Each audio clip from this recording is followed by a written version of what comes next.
99% of population of Moldova was covered by the census, which is a remarkable achievement. Not only women can take the maternal leave, but fathers are expected to take a paternal leave. Woman, children, family, kitchen, grandmother, take care of my children. Republica Moldova se confruntă cu o criză demografică. I think where I react in a way is the word crisis. Is there a problem? Absolutely, right? It would be silly to say things are wonderful and there's no problem here. If you have an opportunity to stay home, you will. It cannot come soon enough, right? You want it all and you want it now. Be the change you want to be. Karina Nersesyan, reprezentantă rezidentă a Fondului Națiunilor Unite pentru Populație în Republica Moldova, bine ați venit la Europa Liberă! Thank you!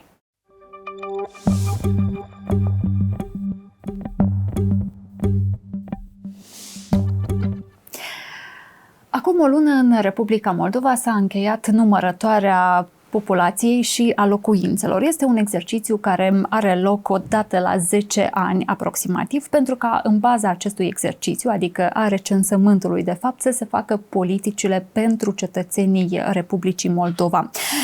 Iar Fondul Națiunilor Unite pentru Populație a fost unul dintre susținătorii și finanțatorii acestui recensământ care s-a petrecut în Republica Moldova.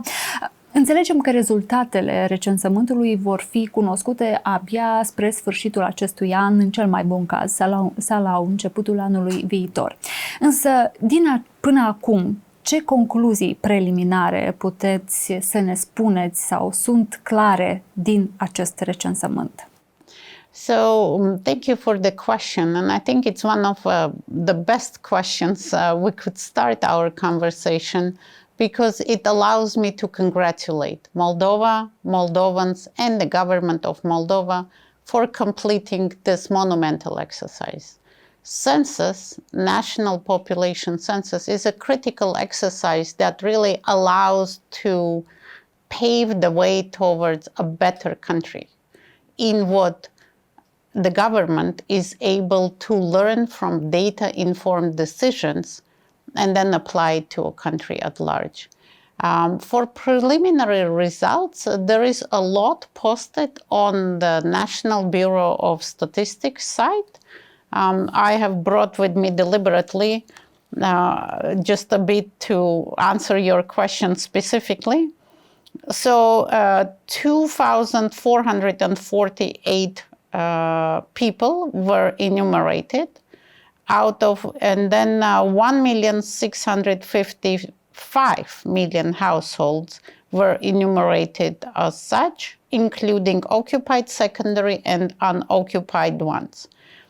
So what it means is the data is very preliminary. That's the raw data that includes residents, non-residents like me. I was interviewed by a census and it was fascinating how dedicated my enumerator was, where I tried to tell him, you don't need to interview me. He was like, no, I have to. That's my duty.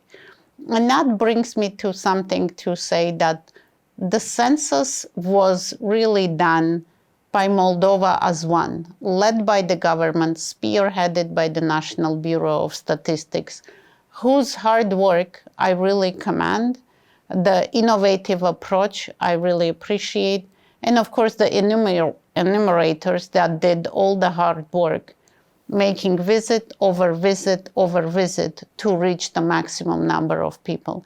And I will conclude by saying that this hard work paid off. And again, on the MBS's website, you will see that 99% of population of Moldova was covered by the census, which is a remarkable achievement.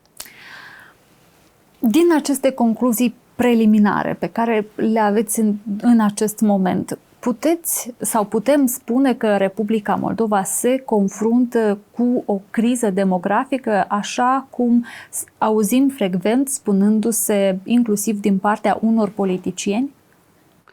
If you allow me to put it in perspective, right? Demographic crisis, if I would define it in terms of a crisis, right? It's an aging population, an out-migration, and all the things that are regularly discussed, and I see and I read.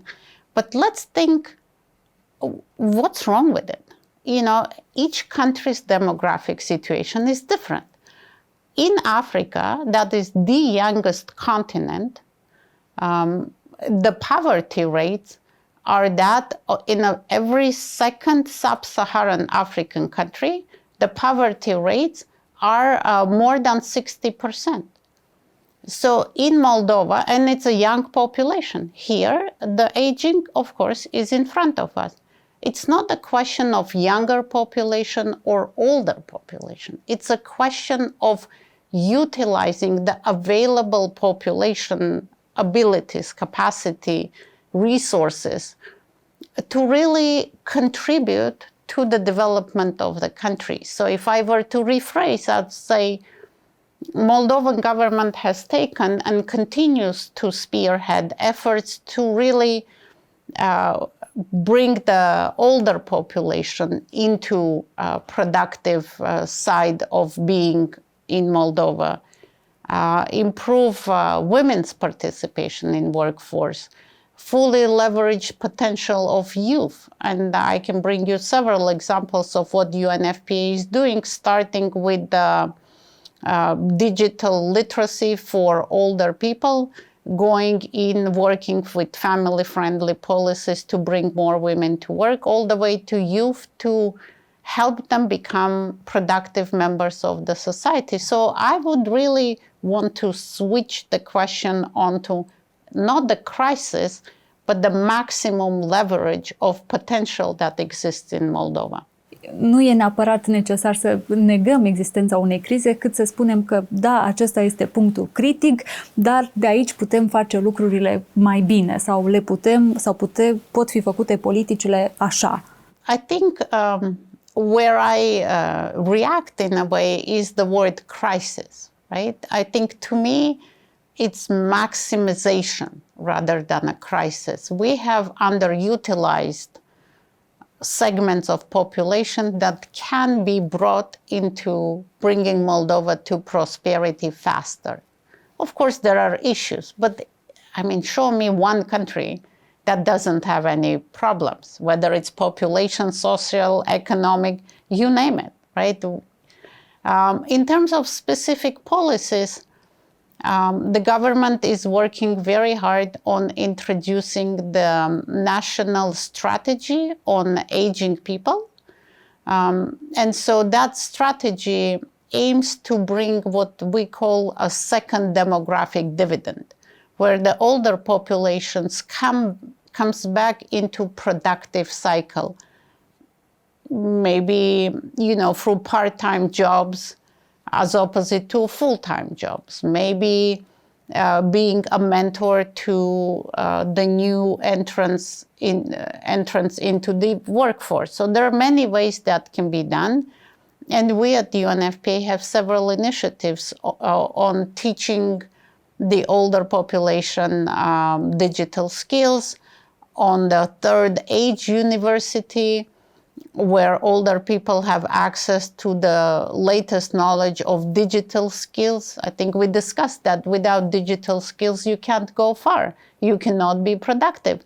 And so teaching them to really embrace that unknown digital world and feel comfortable in it to come back for a productive output is something that is happening, and UNFPA Moldova is behind it.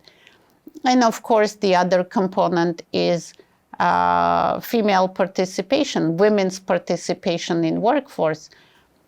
There is a lot that has been done in terms of introducing and very much promoting family-friendly policies, but also bringing the other half of the family equation into the game, where not only women can take the maternal leave, but fathers are expected to take a paternal leave. As much as I regret not being of a generation that benefited from it, I really think this is critical. So the equality of participation and active promotion of normalcy of it, if you will, is something that the government is doing, and we're also supported by the UNFPA in that. And of course, with youth, we're increasingly working to support the ongoing Ministry of Education reform in making sure that young generation not only gains educational skills, subject matter experts, but also becomes true citizens of the world. True citizens of Moldova, being productive in where they are. And we offer complementary interventions within the vocational training schools and regular educational system to promote this. O rată de fertilitate scăzută, populație care îmbătrânește, așa cum spuneați și dumneavoastră, și tineri care emigrează, toate la un loc ar putea produce un fel de anxietate în societate. Dar cât de mult credeți că îi preocupă această anxietate socială pe politicieni? Credeți dumneavoastră și vedeți că din ceea ce fac politicienii până acum este suficient sau trebuie să facă mai mult ca să poată să diminueze din aceste elemente de anxietate socială? And that's another piece of paper I brought because I wanted to make sure that I'm very exact on citing kind of the other side of the problem that you raise. Is there a problem? Absolutely, right? It would be silly to say things are wonderful and there's no problem here. But again, when we say the out-migration, the anxiety, there was a very recent poll by the Institute for Public Policy in Moldova, the study titled Youth Migration in Moldova Beyond Economic Factors. And interestingly, just like we saw in your snap interviews on the street, we are at the point in Moldova where younger generation, where out-migration at large happens because people are looking for a better livelihood. So their salaries caught up, right? The salaries are actually quite impressive here in Moldova. But also the prices are high. Yes, that's also true. But then beyond that, right, the prices are high, but let me tell you, say France, that has shown a remarkable example of creating the environment in which people thrive. Through, again, family-friendly policies, through ensuring youth integration into workforce, and allowing people to really apply their knowledge and skills while also enjoying quality of life. So to me, and the government of Moldova, I must commend the government. This is a very advanced government where they really seize opportunities. They actively seek it. I see a number of ministries and agencies going to learn from experiences abroad, and then they come back and they implement it. And to me, this is the future, and this is where Moldova will become a prosperous country, and it's on the right path. Let me just give you a very quick example if we still have time. We, UNFPA, have done, in collaboration with the Ministry of Health, has done an amazing job in refurbishing 15 maternal healthcare centers with the latest technology, and linked those from the remote areas with the Institute of Mother and Child here in Chișinău that boasts the most impressive doctors, not just in Moldova, but regionally. So we go to one of the regions, and in a small hospital, and there sit 3 young, very young doctors. So my question was, what holds you here? And they said, there's no way we can find these opportunities anywhere else. The latest equipment, we are in charge, we are the doctors, and we have access to the stars of the medical industry that there are. Where else can I find it? So they're staying. So just a very practical example, which, not to simplify the issue, but I think illustrates it well, that if you have an opportunity to stay home, you will. Just creating those opportunities takes time, as everything good. Pentru că ați vorbit despre oportunitățile sau despre motivele care i-ar face pe oameni să rămână în Republica Moldova, noi am vrut să întrebăm și pe o parte dintre cetățenii moldoveni de ce ar rămâne ei acasă sau de ce ar reveni acasă, în condițiile în care migrația a fost una dintre și rămâne probabil una dintre marile probleme demografice ale Republicii Moldova. I-am întâlnit pe acești cetățeni aleatoriu pe străzile din Chișinău și am întrebat pe ei, așa cum vă spuneam, de ce s-ar întoarce sau de ce ar rămâne în Moldova. O să vă rog să urmărim ceea ce ne spun ei și apoi să încercăm să discutăm punctual aceste opinii. Uitați, la momentul o persoană să vrea deschide ceva afacere în Moldova, impozitele sunt prea mari. Adică doar impozitele astea foarte mult contează. Fie să dai drumul la oameni la maxim să dezvolte. Și dacă omul să poată dezvolta în Moldova, eu cred că o mare parte să rămână din care s-a dus. Cred că ar trebui să fie o politică socială mai bună, adică orientarea ar fi trebuit direcționată spre o stabilitate economică a oricărei familii, adică se orienteze ce trebuie unei familii și să lucreze în direcția respectivă. Îmbunătățirea condițiilor de trai. Infrastructură mai bună, condiții, locuri de muncă atractive, inclusiv și pentru tineret. Colega mea tocmai e din cei care a plecat, așa că vă pot spune mai bine de ce a determinat-o să plece. Și ce v-ar determina să reveniți acasă? Sunt totalmente de acord cu colega, infrastructura, calitatea vieții, drumurile, totul ce le face oamenilor să simte bine. Locuri de lucru trebuie și leafă bună. Și atunci ar fi tot normal. Eu tot am 2 copii și financiar ne este mai greu, salariile sunt mici, mai ales la bugetari și ne este mai greu din punct de vedere financiar. Cred că aceasta este prima problemă. Și apoi educația, chiar copilul meu este la școală acum și este departe. Eu singură am 3 copii și toți psihotari. Eu am 67 de ani, sunt singură, câteodată ies din minți. Când mă sună, când nu mă sună, fiindcă ies la lucru. Așa că noi suntem, Moldova noastră, într-o catastrofă care cred că n-a să mai poate nimeni să o ridice. Eu cred că toate politicile care sunt adoptate ar trebui respectate și implementate corect. Pentru că legile sunt bune, dar nu sunt respectate. Opiniile sunt de obicei aceleași. Oamenii spun că și-ar dori o situație economică mai bună, iar unii cred că această emigrare este de fapt o catastrofă pentru Republica Moldova. Dumneavoastră, din perspectiva unei persoane care înțelege cum afectează emigrarea situația demografică, cât de gravă credeți că este în acest moment sau mai este emigrarea în Republica Moldova? Again, I think several things here. So one, let's start with Moldova, right? Indeed, the situation is difficult.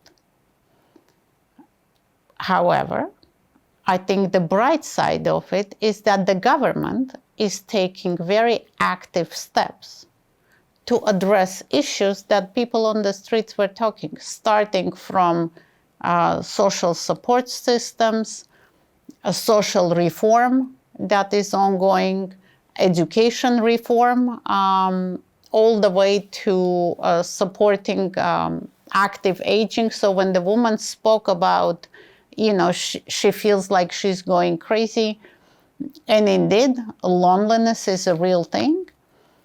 But the countermeasures, if you will, are happening. Perhaps not as fast to the likings of those that are in it, right?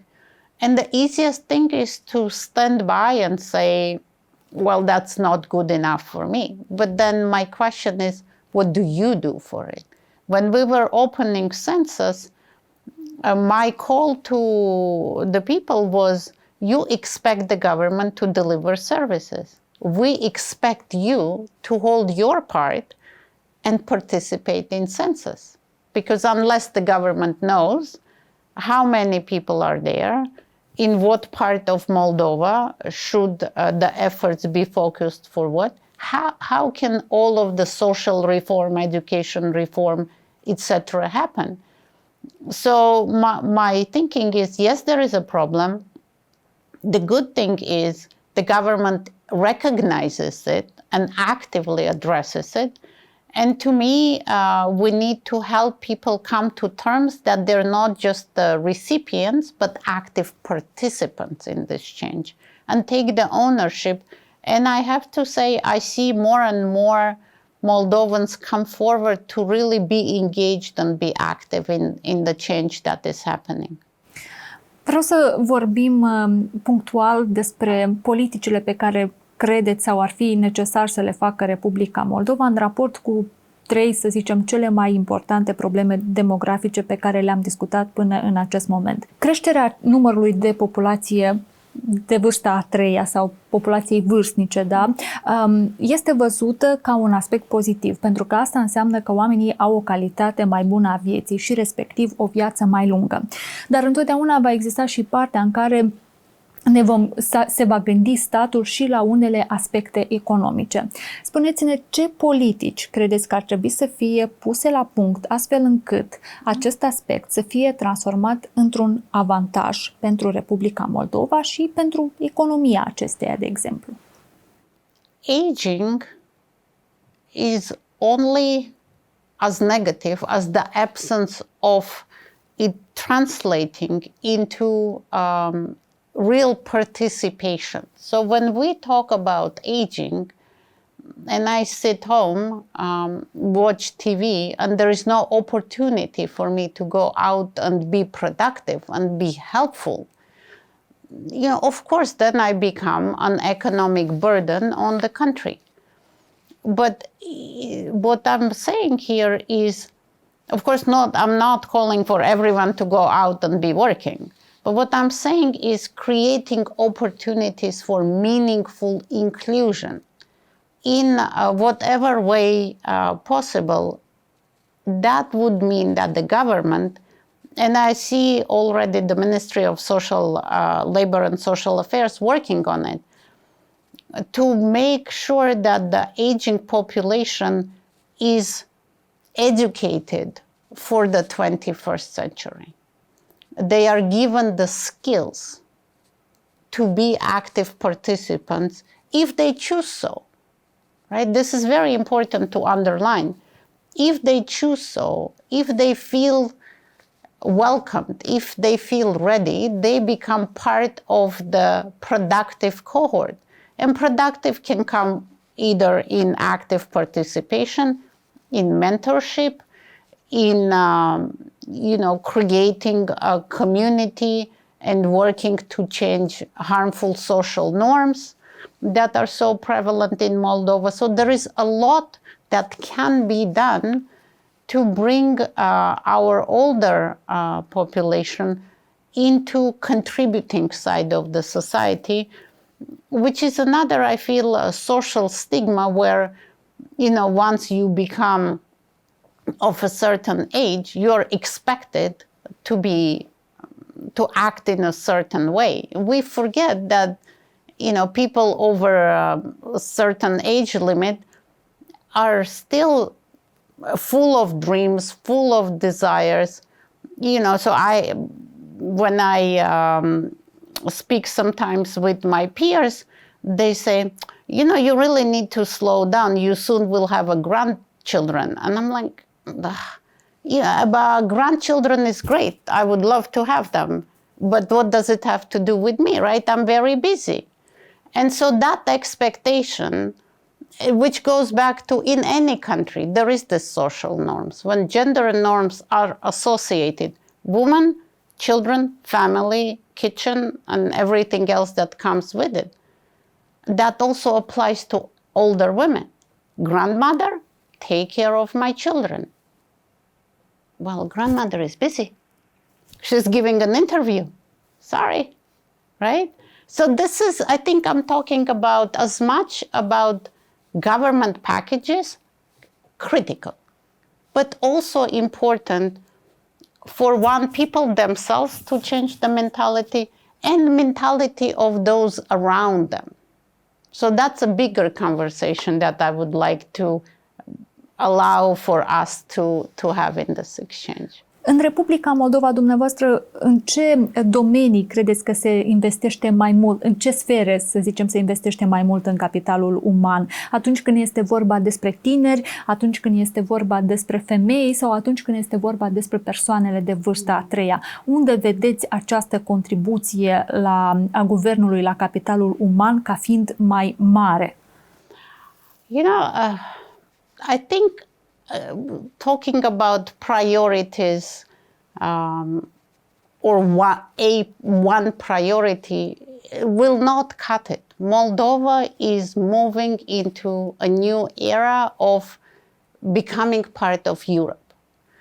And so you really, and for any country, you cannot say, okay, today I'm going to focus on X and tomorrow I'm going to focus on Y, which is why there is this very wide reform happening, the social reform, the education reform, the justice reform. There's so many reforms happening. So to me, the priorities for me are clear, but that's because my agency has a mandate, right? So if I narrow your question, the priorities for my mandate and helping the people of Moldova from the angle of improved access to reproductive health services, improved access to education, strengthening older generation to become part and parcel of the ongoing processes.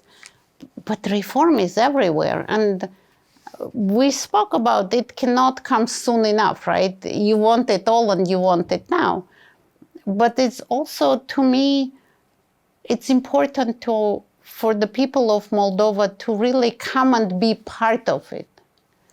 Because, you know, there is this saying that says you can take a horse to water, you cannot make horse to drink that water. So the reforms are happening. But how much people are part of it, and I think one of the women that was interviewed, she did say it. She said there are really good laws. It's about implementation.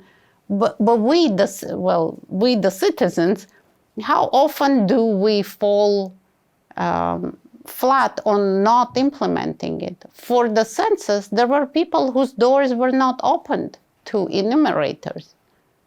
But then you don't count me, so you cannot count me in where apportioning services. You know, so again, we need to think of the reform as a teamwork, where not only the government needs to do something, but also the citizens need to come in and be actively participating for the common good. Ce ar putea să facă cetățenii punctual, pe lângă faptul că, iată, participă la recensământ, cum ați spus și dumneavoastră, și că nu toți neapărat au deschis ușa recenzorilor, dar pot să facă ceva mai mult ca să-și asigure și ei o viață bună din punct de vedere demografic în Republica Moldova? Și poate nu știu. Well, I would find it difficult to tell you what else people can do, because I think the easiest in this life is to tell others what to do, right? So I can only speak for myself as a human being, as the citizen of this world, but also as a UNFPA representative to this country that I'm really proud to support. And so for me, and in that for my agency and my teammates, we are actively seeking ways to continue to support what's happening in this country, helping to make change, right? We alone, no one can make change. That's why I slow down.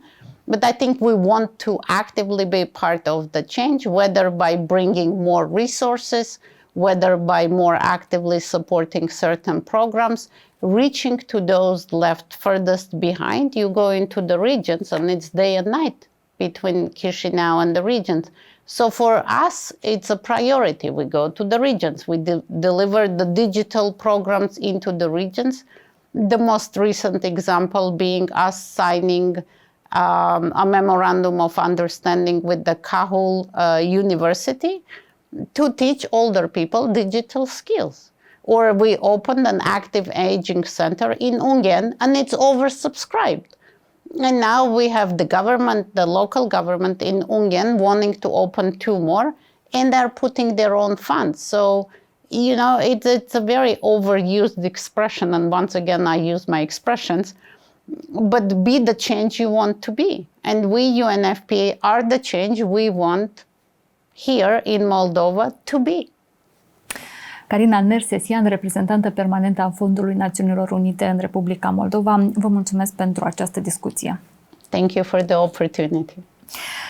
Acesta este podcastul video Pe Agendă, cu o ediție nouă în fiecare zi de miercuri. Îl puteți găsi pe pagina Europei Libere, îl puteți găsi și pe canalul nostru de YouTube, unde vă puteți abona la Pe Agendă pentru a nu rata nicio ediție nouă. Pentru că aici încercăm să găsim răspunsuri la întrebările care contează pentru dumneavoastră.